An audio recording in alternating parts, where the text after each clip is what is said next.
예수님께서 사내들인 공의회에서 재판을 받으십니다. 이들은 유대사회에서 가장 강력한 권력 집단입니다. 그래서 이들의 태도는요, 굉장히 고압적이고 강압적입니다. 위협적이죠. 예수님을 이번에는 반드시 죽이겠다라고 살기등등합니다. 한번 생각해 보세요. 나는 이런 눈빛들을 견딜 수 있을 것인가?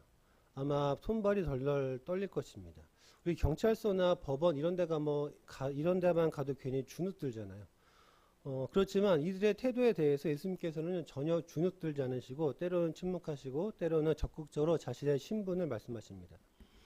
그런데요, 예수님께서는요, 제자들에게는 몇 번이나 말씀하셨었지만 종교 지도자들에게는요, 십자가의 사명에 대해서 말씀하지 않으십니다.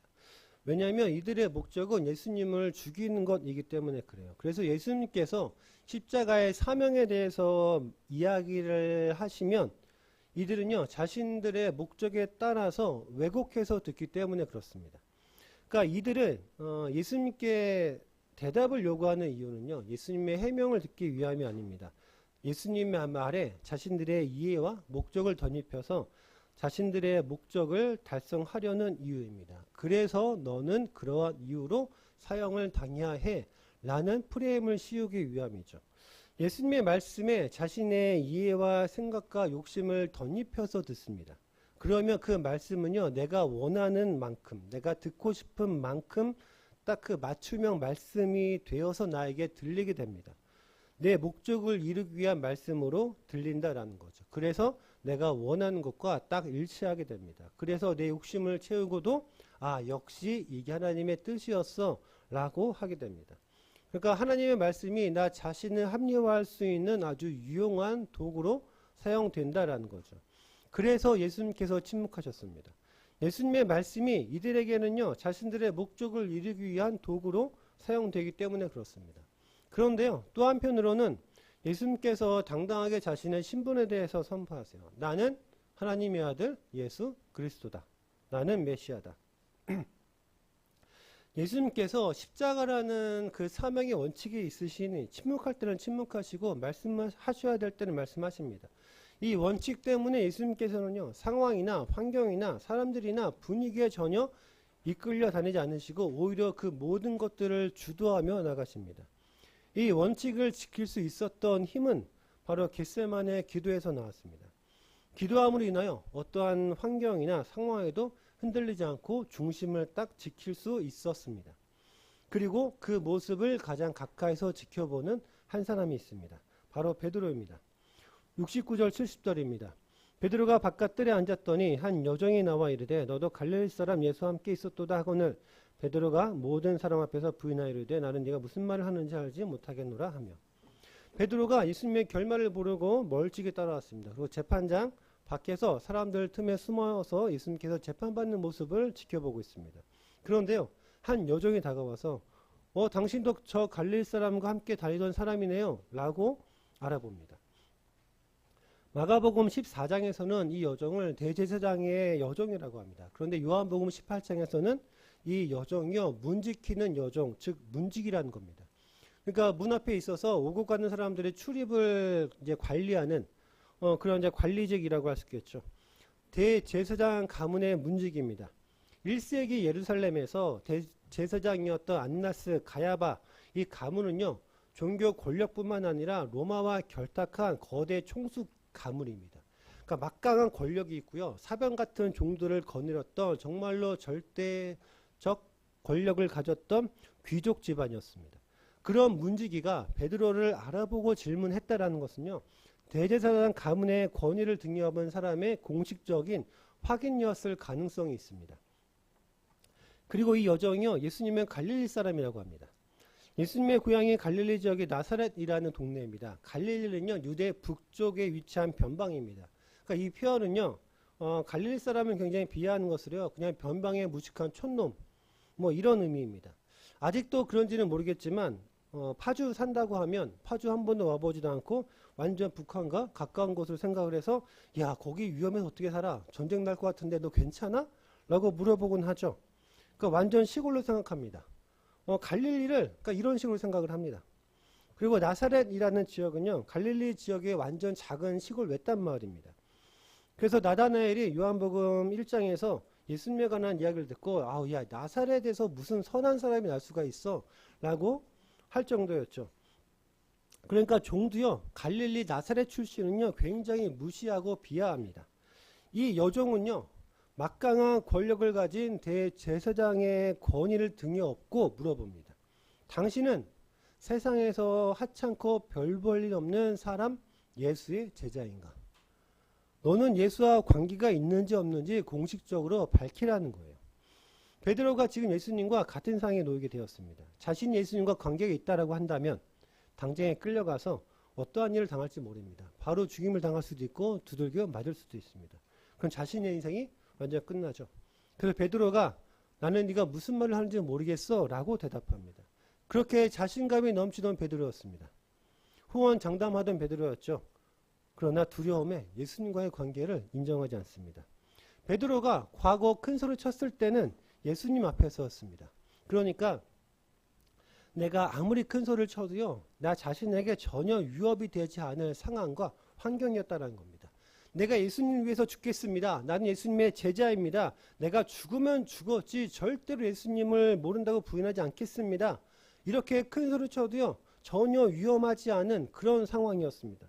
손해볼 게 아무것도 없어요. 오히려 내가 예수님께 인정받지 않을까 기대합니다. 내가 인정받으면 다른 제자들보다 나에게 조금 더 큰 권력을 주시지 않을까 하는 기대하는 마음도 있습니다. 그런데요 자신이 위험할 상황이 되자 큰 소리는커녕 공개적으로 예수님과 자신과의 관계를 인정하지 않습니다. 나는 네가 무슨 말을 하는지 모르겠어. 우리 뭔가를 잡아뗄 때 딱 이런 말 하죠. 나 아니야. 나 몰라. 나 절대 모르는 일이야. 책임 회피할 때 했어도 안 했다라고 할 때 예수님과의 관계를 모른다고 딱 잡아뗍니다. 이유는요. 예수님과의 관계가 나에게 위협이 되기 때문에 그렇습니다. 예수님과의 관계가 나에게 불리하게 작용을 해요. 예수님과 내가 관계에 있다고 한다면 내 시간을 뺏기고 내 돈을 뺏기고 내 마음을 뺏기고 내 것을 뺏길까 봐 그래서 불안합니다. 또한 세상 권력이 두렵습니다. 무엇을 해야 할지 갈팡질팡합니다. 세상 권력이 나를 노려보고 있어서 손발이 덜덜 떨립니다. 나에게 적대적이죠. 나를 조롱하고 나를 억압하고 나를 강압적인 시선으로 쳐다봅니다. 이 시선이 두려워요. 나도 예수님처럼 인생 실패할까 봐 두렵습니다. 그 두려움에 어쩔 줄 몰라요. 그래서 머릿속이 백지가 되었습니다. 그래서 일단 무조건 모른다라고 잡아뗍니다. 그리고 그 자리를 서둘러서 떠납니다. 그런데요. 이 상태에서 두 번째 사람이 나타납니다. 71절 72절입니다. 안문까지 나아가니 다른 여종이 그를 보고 거기 있는 사람들에게 말하되 이 사람은 나사렛 예수와 함께 있었도다 하매 베드로가 맹세하고 또 부인하여 이르되 나는 그 사람을 알지 못하노라 하더라. 다른 여종이요 다시 알아봐요. 아, 이 사람은 나사렛 예수와 함께 다니던 사람이다 라고 확신하면서 이야기를 합니다. 두 번째 여종의 확인에 베드로가요 더욱더 두려워하면서 맹세하면서까지 예수님을 모른다라고 합니다. 두 번째는 맹세하면서 모른다라고 해요. 내가 진짜 맹세하는데 나는 결단코 저 사람 몰라 라고 이야기를 하거든요. 그런데요 베드로의 지금 위치를 보면요 앞문까지 나아갔다라고 하는데요 앞으로 나아간 게 아니라 뒤로 물러난 겁니다. 예수님과 멀어진 거예요. 처음에는요 재판장 바로 앞에서 예수님의 재판을 지켜봤습니다. 그런데 그때 여종의 질문에 위협을 느껴서 대문 쪽으로 그러니까 자리를 옮긴 거예요. 예수님과 멀어졌으니 여기는 안전하겠지. 예수님과 멀어졌으니 다른 사람들이 나는 예수님과 관계가 없다라고 보겠지. 예수님을 부인하는 만큼 예수님과 거리가 멀어졌습니다. 베드로가 자신이 먼저 예수님의 제자라고 밝히지 않습니다. 오히려 두 여종이요 예수님의 제자라는 신분을 증언해 주었습니다. 당신 예수님의 제자잖아. 그런데 베드로는 오히려 이 증언을 인정하지 않습니다. 그래서 이제는 예수님이요 예수님도 아니고 랍비도 아니고 단지 그 사람입니다. 나는 그 사람을 알지 못합니다. 그 사람 단지 나에게 있어서 그냥 그 사람일 뿐입니다. 그러니까 마음으로 예수님과 더 멀어졌어요. 이것을 잘 표현한 것이 거리상으로 예수님에게서 멀어진 것입니다. 우리가 너무나도 잘 알고 있는 이 본문을 읽을 때 베드로에 대한 안쓰러움과 안타까움이 있습니다. 두려움 때문에 어쩔 수 없다라고 우리가 그렇게 생각을 하죠. 아이고 베드로가 오죽했으면. 그런데 이 사건은 베드로에게만 일어난 사건으로 우리가 그렇게 생각합니다. 나와는 전혀 상관이 없다라고 생각을 하죠. 왜냐하면 나는 예수님을 부인하지 않기 때문에 그렇습니다. 이유는 우리의 현실은 베드로와 현실과 다르다라고 생각을 하죠. 우리가 지금 북한이나 중국처럼 목숨을 걸고 생명을 걸고 예수님을 믿어야 하는 그런 현실이 아니기 때문에 그렇습니다. 오늘 아침에 교회 오실 때 누가 목에 칼을 들이밀고 교회 가지 마라고 하던가요? 오히려 교회 가자라고 막 애들 깨워서 서둘러 오셨죠. 예수님을 부인하라고 누가 막 협박하던가요? 예수님의 사진에 딱 바닥에 놓고 침을 밟고 지나가라, 발로 밟고 지나가라 라고 하던가요? 우리 그러지 않잖아요. 그러니까 나는 예수님을 부인한 적이, 모른다라고 한 적이 단 한 번도 없다라고 생각합니다. 항상 예수님을 인정하고 잘 믿고 있다라고 생각을 하죠. 왜요? 지금 예배 드리고 있잖아요. 우리가 매주일 예배 드리잖아요. 우리가 교회를 위해서 열심히 헌신하고 열심히 봉사하잖아요. 예배 시간에 습관적으로 졸고 늦게 와도 예배 시간 핸드폰을 보고 있다라고 할지라도 장난을 치고 딴 생각을 하고 예배에 집중하지 않다라고 할지라도 예배 시간에 여기 앉아 있으니까 나는 괜찮지. 나 여기 앉아 있잖아. 나 괜찮아. 나 예수님을 부인하지 않았어. 라고 생각합니다. 그런데 우리가 살면서요. 예수님과 관계를 인정하지 않을 때가 참 많습니다. 언제 그럴까요? 지금 예배 시간에는 다들 예수님을 인정하는 것처럼 보입니다. 그런데 베드로의 실패가 어디서부터 시작이 되었을까요? 겟세마네 기도의 실패입니다. 겟세마네에서 기도의 실패에서부터 베드로가 실패했습니다. 기도하지 않으니까 하나님보다 현실이 더 크게 보입니다. 기도하지 않으니까 하나님보다 사람들의 시선이 더 두렵습니다. 기도하지 않으니까 하나님보다 내 안전이 더 중요합니다. 그러니까 기도하지 않으니까 두려움의 대상이 바뀌었습니다. 하나님을 두려워하지 않고 사람들을 두려워합니다. 하나님을 두려워하지 않고 내 환경을 더 두려워합니다. 그래서 결국 하나님을 붙드는 것이 아니라 환경을 붙들고 상황을 붙들고 나 자신을 붙들게 됩니다. 바로 그 순간이 우리도 베드로처럼 예수님을 부인하기 시작하는 때입니다.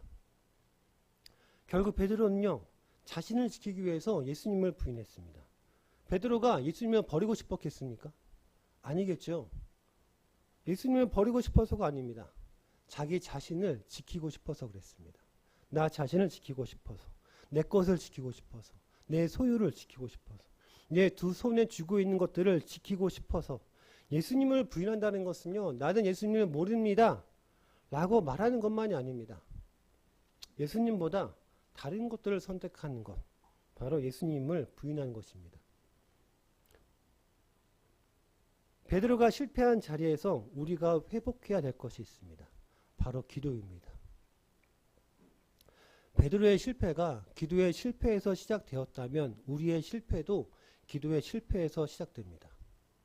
내 삶의 고난과 어려움이, 내 슬픔이, 내 가정의 문제가, 내 직장의 문제가, 내 건강의 문제가, 내 경제적 문제, 내 삶의 모든 문제들이요.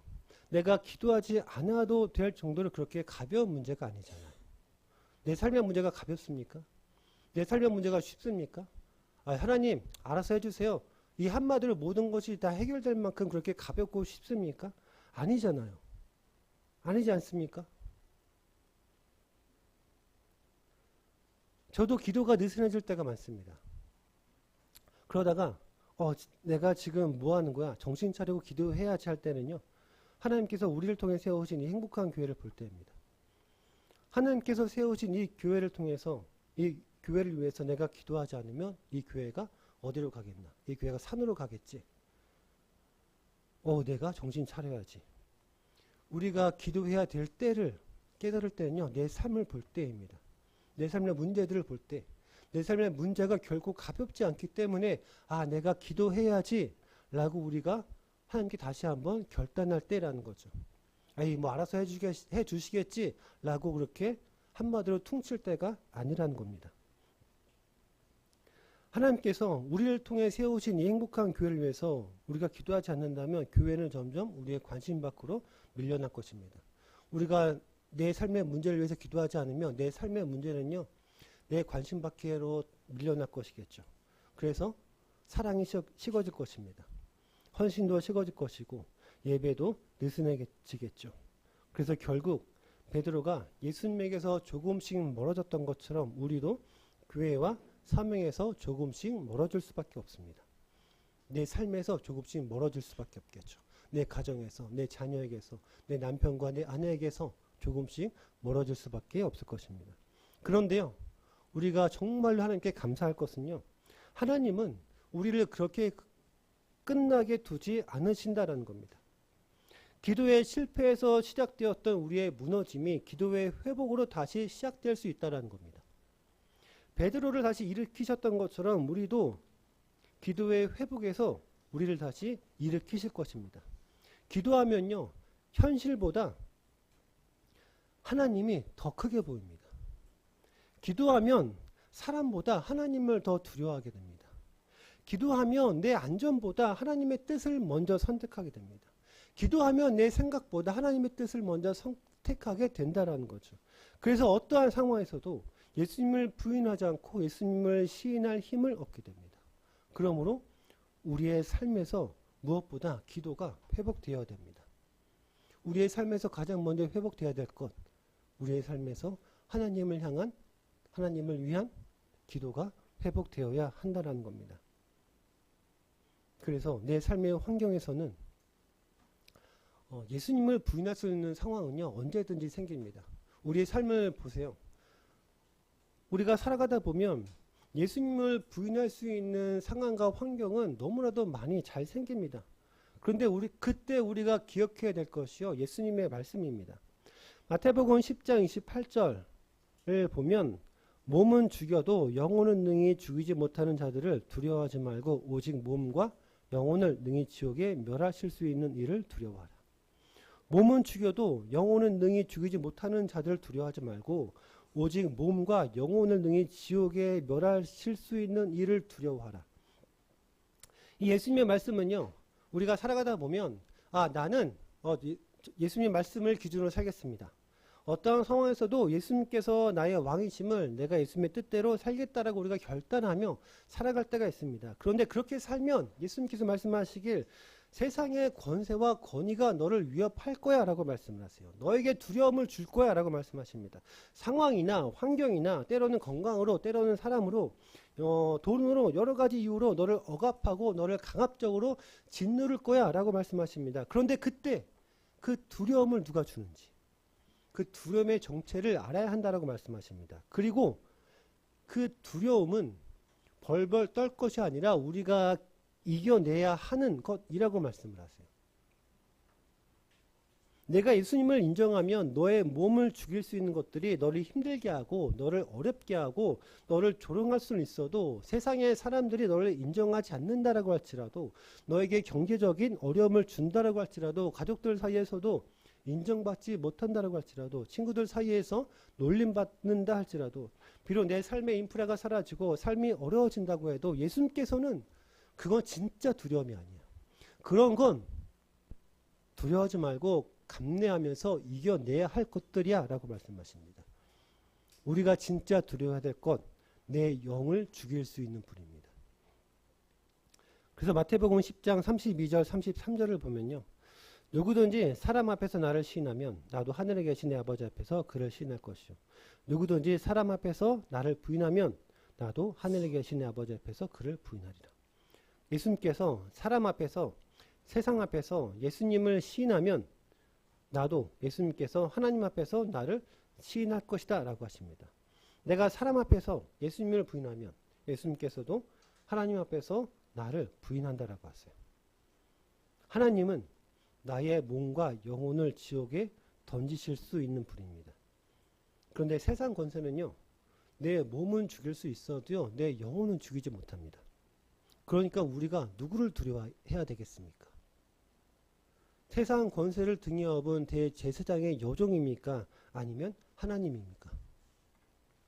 내가 예수님을 부인한다면 내 영이 죽기 때문에 이 땅에서의 물질적인 삶을 조금 포기하고 조금 힘들고 조롱나가는 삶을 살지라도 조금 덜 먹고 조금 덜 편하게 살지라도 예수님을 인정하는 것이 훨씬 더 나은 삶이라는 것이죠. 그것이 훨씬 더 가치 있는 삶, 더 본질적인 삶이라는 것입니다. 이유는 결국 우리의 삶을 결정하는 것은 세상이 아니라 하나님이시기 때문에 그렇습니다. 세상을 두려워하면 세상의 종이 되어서 하나님을 멀리하고요. 하나님을 인정하지 않습니다. 결국 영적인 생명은 메말라 가고 하나님과의 관계도 점점 멀어지게 됩니다. 하나님을 두려워하면 하나님의 종이 되어서 세상과 부딪히며 세상과 싸워 나가겠죠.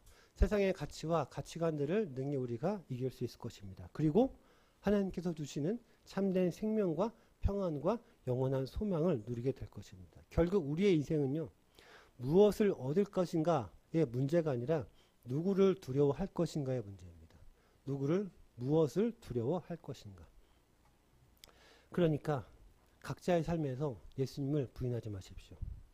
이것이 우리 삶의 원칙이 되어야 하고 이 원칙을 지키려면 몸과 영혼을 능히 지옥에 던지실 수 있는 하나님을 두려워해야 됩니다. 그래서 세상 앞에서 예수님을 주님으로 시인하는 삶을 살기를 주님의 이름으로 축원드립니다. 73절 74절입니다. 조금 후에 곁에 섰던 사람들이 나와 베드로에게 이르되 너도 진실로 그 도당이라. 네 말소리가 너를 표명한다 하거늘 그가 저주하며 맹세하여 이르되 나는 그 사람을 알지 못하노라 하니 곧 닭이 울더라. 사람들이 자기를 못 알아보길 원하는 베드로, 그러나 그 바람과는 반대로 다시 세 번째 사람이 베드로를 알아봅니다. 그런데 그 사람이요, 너 말투를 보니까 딱 누군지 알겠네 라고 합니다. 우리 사투리를 쓰는 사람의 말을 들으면 저 사람이 어디 출신인지 대번이 알잖아요. 갈릴리 사람도요, 사투리를 썼기 때문에 어디 출신인지 대번이 압니다. 그러니까 베드로가 너무나 당황스러워요. 자기를 못 알아보길 원했는데 자기를 알아보니까 그래서 어떻게 해서든 이 위기를 벗어나서 도망가고 싶어 합니다. 그래서 더욱더 강하게 부인하며 이 세 번째는 이제 저주를 합니다. 예수님을 직접 저주했다라는 의미일 수도 있습니다. 그리고 우리 그런 경우 있죠. 야, 내가 진짜 안 했어. 했으면 내 속에 장을 지진다. 이제 이런 의미예요. 내가 저 사람을 알았으면 내가 저주를 받을 것입니다. 이런 의미일 수도 있습니다. 예수님을 모른다고 부인할 뿐만 아니라 예수님을 조롱하고 이제는 저주하는 사람들과 한편이 되었어요. 같은 편이 되었습니다. 예수님을 향한 부인이 점진적으로 확장이 됩니다. 깊어지죠. 그런데 예수님은 대제사장 앞에서 예수님을 시인하셨습니다. 예수님은 대제사장 앞에서 자신을 시인하셨습니다. 그런데 베드로는 여종 앞에서 예수님을 부인합니다. 처음에는 저 몰라요 라고 잡아떼죠. 두 번째는 내가 맹세하는데 절대로 저 사람을 모릅니다. 세 번째는 예수님을 저주하면서 맹세하는데 저 사람을 절대로 모릅니다. 이 부인이 점진적으로 확정되어서 이제는 죄악을 동반합니다. 사람의 힘과 결심과 결단이 얼마나 연약한지를 우리가 알 수 있죠. 세상은 우리에게 계속해서 예수님을 부인할 수 있는 상황을 조성을 하고요. 환경을 만들어 줍니다. 야, 그냥 딱 한 번만. 이번 한 번만. 야, 적당히 타협하자. 좋은 게 좋은 거잖아. 이렇게 시작하죠. 그런데 그 한 번으로 끝나지 않습니다. 사탄이 야, 좋아. 내 미끼를 물었어. 하면서 더 좋은 미끼를 우리에게 들이밉니다. 그래서 이번 한 번이 두 번이 세 번으로 더 심화되면서 예수님과 더욱더 멀어지게 됩니다. 그래서 우리도요, 베드로처럼 내 삶의 자리에서 내가 살기 위해서 나를 위해서 예수님을 저주하는 자리까지 우리가 나아갈 수 있다는 거예요. 왜 이렇게까지 되었을까요? 베드로가 자신에게 위협이 되는 상황을 모면하기 위해서 하나님의 뜻대로 행동합니까? 그러므로 예수님과 가까워집니까? 아니거든요. 베드로의 행동은요, 그 상황을 모면하기 위한 자기 판단입니다. 예수님을 모른다라고 부인하면 내가 안전할 거야. 이번만 예수님을 모른 척하면 내가 안전할 거야. 우리도 베드로처럼 예수님과의 관계를 끊어버리는 말과 행동을 할 만큼 깊은 자리까지 나갈 수 있다는 겁니다. 그러니까 기억하십시오. 어떠한 상황에서도 우리는 예수님을 인정해야 됩니다. 우리 삶의 모든 부분에서. 우리 학생들은 학교에서 내가 어떻게 생활하는 것이 예수님을 인정하는 것인가. 우리 성도님들은 직장에서 온 사업장에서 내가 어떻게 일해야지, 직장 동료의 관계에서 내가 어떤 관계해야지 예수님을 인정하는 것인가. 회식 자리에서도 내가 무엇을 먹어야지 예수님을 인정하는 것인가.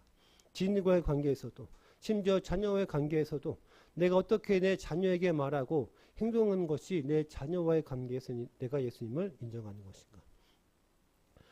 남편 아내와의 관계에서도 마찬가지죠.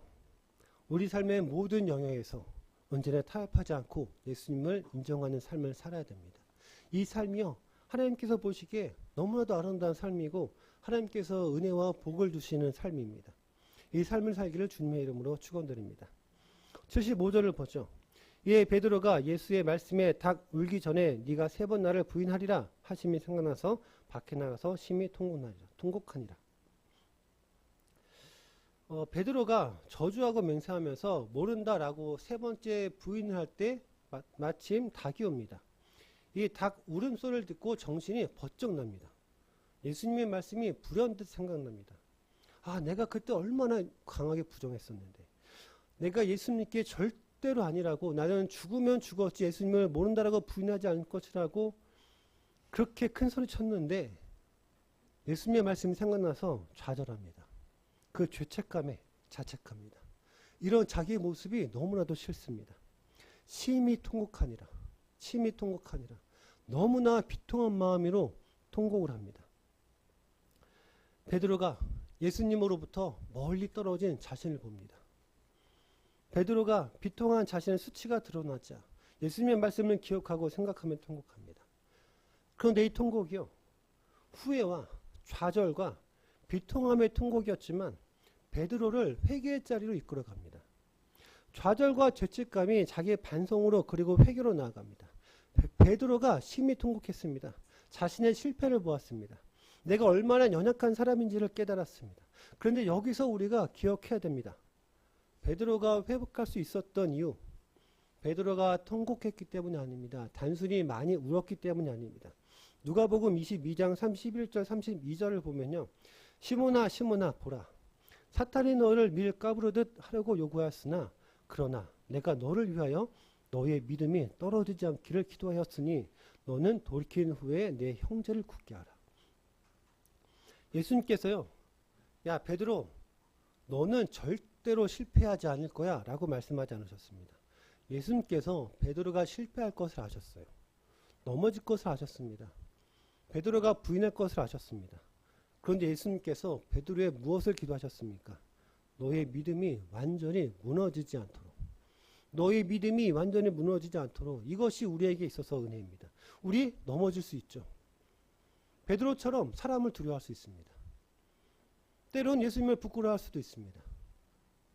예수님을 모른다라고 맹세하며 저주하는 자리까지 나아갈 수 있습니다. 우리 그렇게 연약합니다.